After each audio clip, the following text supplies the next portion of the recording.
Hey, do you have voices in your head? Constant chatter?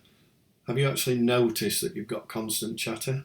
The next question is, are you a business owner or are you a leader within the company and have a management team?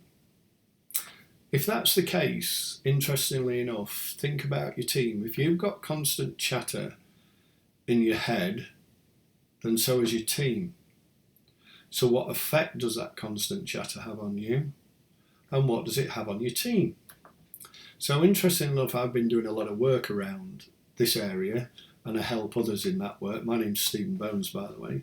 And interestingly enough, when you get deep into it, the constant chatter is a reaction to experiences around us, and that can cause stress, fear, anger, emotion, not good enough, not worthy, lack of confidence. If any of your team are very hesitant, or even you are as a manager or a business owner hesitant, do I make that decision? Don't I make that decision? All this stuff revolves around what's actually going on in your head.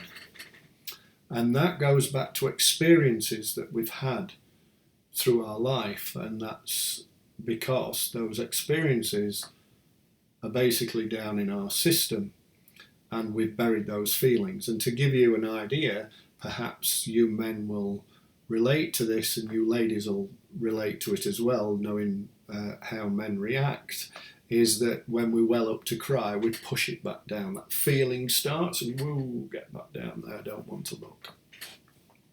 So interestingly enough, if that's how your team is operating from that space, that constant incessant chatter that's driven by anxiety, lack of confidence, how does that help your business? Next question, would you or your team benefit from letting go of that, understanding how to let go of that, and understanding how to operate from a more centered place within our system, to learn how to watch that chatter rather than be in the chatter and react to it? So by watching it, we respond to situations rather than listening to it and react. So what do I mean by that? So somebody says something and that will anger another person and they trigger them, and so they immediately react with a angry response.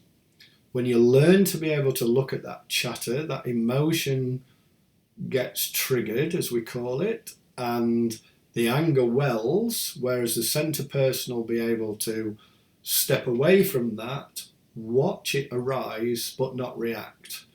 They may say, I'll come back to you, or come up with a way of, however they've been trained, to look at that from a different point of view, drop in, allow it to flow through, and then respond to the situation rather than react. And if you had a team around you, or you as a business owner or a leader within a company can work that way, can actually recognize that and begin to watch what's going on within the system and respond rather than react, how do you think that's going to develop for you? Will that help your system? Will that help your business? Will that help things grow within your company? And will your team be a much more happier team? I know the answers to those questions because I work with people all the time, and I see how when people are able, through the training I give, to be able to watch that, respond rather than react, it's amazing how things change around their work life, their personal life, because again, if you're a business owner or a corporate manager or a leader within a company, if you've got a happy team at home, they're more productive. Everybody gets benefits from it, including the company, your profits, everybody getting on, etc. So if you want more information, by all means contact me. My name's Stephen Bones. You'll find me on Facebook, or I'll put a link in below. By all means, if you want more information, just let me know. So thanks very much for listening, and we'll speak soon.